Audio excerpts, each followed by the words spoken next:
ఈరోజు మన వీడియో వచ్చేసి దొండకాయ ఫ్రై. ఈ దొండకాయ ఫ్రైని ఇలా చేయడం వల్ల చాలా టేస్టీగా ఉంటుంది. చూసారా ఎంత కలర్ఫుల్గా పొడి పొరలాడుతూ టేస్టీగా ఉంటే ఈ దొండకాయ ఫ్రైని ఇలా చేస్తే చాలా అంటే చాలా టేస్టీగా ఉంటుంది. అలాగే చారు, సాంబారు, రసంలో దేంట్లోకైనా కూడా చాలా బాగుంటుంది. లేదా ఉట్టిన కూడా ఒక స్పూన్ వేసుకున్న రైస్ మొత్తం కలిసిపోతుంది. మరి ఎంతో టేస్టీగా ఉండే ఈ దొండకాయ ఫ్రైకి కావాల్సినవి చూసేద్దాం.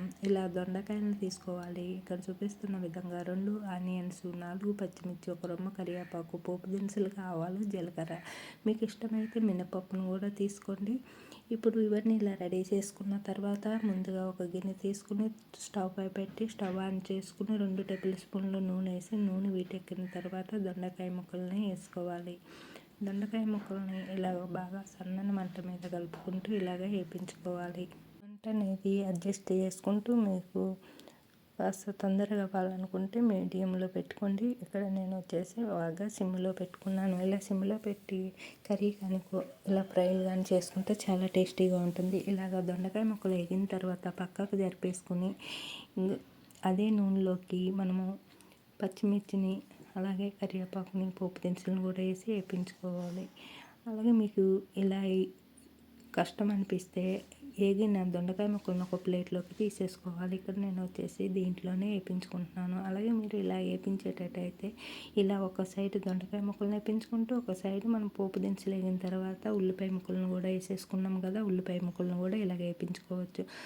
మధ్యలో దొండకాయ ముక్కలని కలుపుకుంటూ ఉండాలి. ఎందుకంటే అడుగు పెట్టేస్తే తర్వాత మంటకి వేడికాయ మాడిపోతుంటూ ఉండడానికి మధ్యలో ఒకసారి అలా కలుపుకుంటూ ఇలాగ ఈ ఉల్లిపాయ ముక్కల్ని దూరగా వేయించేసుకోవాలి. ఇలాగ దూరగా వేగిన ఉల్లిపాయ ముక్కలతో పాటు ముందుగా ఇలా పక్కకు పెట్టుకున్న దొండకాయ ముక్కలను కూడా కలిపి రెండట్లని ఇలా కలుపుకుంటూ వేయించేసుకోవాలి.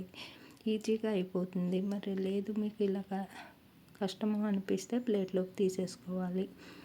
వేగిన దొండకాయ ముక్కలని మళ్ళీ ఉల్లిపాయ ముక్కలు వేగిన తర్వాత దొండకాయ ముక్కలు వేసి వేయించుకోవచ్చు. మీ వీలుని బట్టి చేసుకోండి. ఇక్కడ నేను వచ్చేసి చిటికెడు పసుపుని వేసుకున్నాను కదా, అలాగే ఒక స్పూన్ సాల్ట్ కూడా వేసుకుని వేయించుకుందాము. మళ్ళీ మరొకసారి ఆనియన్స్ ఈ వేగిన దొండకాయ ముక్కలతో పాటు బాగా వేయించుకుందాము. ఇలా వేగిన తర్వాత లాస్ట్లోనే కారం వేసుకుందాము.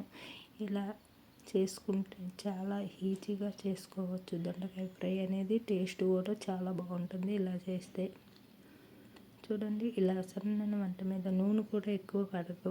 ఇప్పుడు ఈ 2 కూడా ఫ్రై అయిపోయినాయి కదా, కారం అనేది ఒక హాఫ్ స్పూన్ వేసాను. అలాగే మీకు కారము, సాల్ట్ అనేది ఎక్కువ తినే వాళ్ళైతే ఎక్కువ వేసుకోండి, తక్కువ తినే వాళ్ళైతే తక్కువ వేసుకోండి, అది మీ ఆప్షన్. ఇలా అంతా బాగా ఫ్రై అయిపోయేటట్టు కలుపుకుంటూ ఇలాగా చేసుకోవాలి. ఇదంతా బాగా ఒక నిమిషము వేయించుకుందాము. కారం వేసాము కదా, కారం, సాల్ట్ ఇవన్నీ బాగా కలిసేటట్టు ఇప్పుడు స్టవ్ ఆపేసుకుందాము. అంతేనండి, ఎంతో టేస్టీగా ఉండే దొండకాయ ఫ్రై అయితే రెడీ అయిపోయింది. చూసారా ఎంత కలర్ఫుల్గా పొడి పొడిలాడుతుంది. ఒక్క స్పూన్ వేసుకుంటే రైస్ మొత్తం కలిసిపోతుంది. అలాగే నేను ఇక్కడ వచ్చేసి సారు చేసినాను, చింతపండు సారు. అలాగే మీరు చింతపండు సారుతో కానీ పప్పు చారుతో కానీ తినొచ్చు. వీడియో నచ్చితే లైక్ చేయండి, షేర్ చేయండి.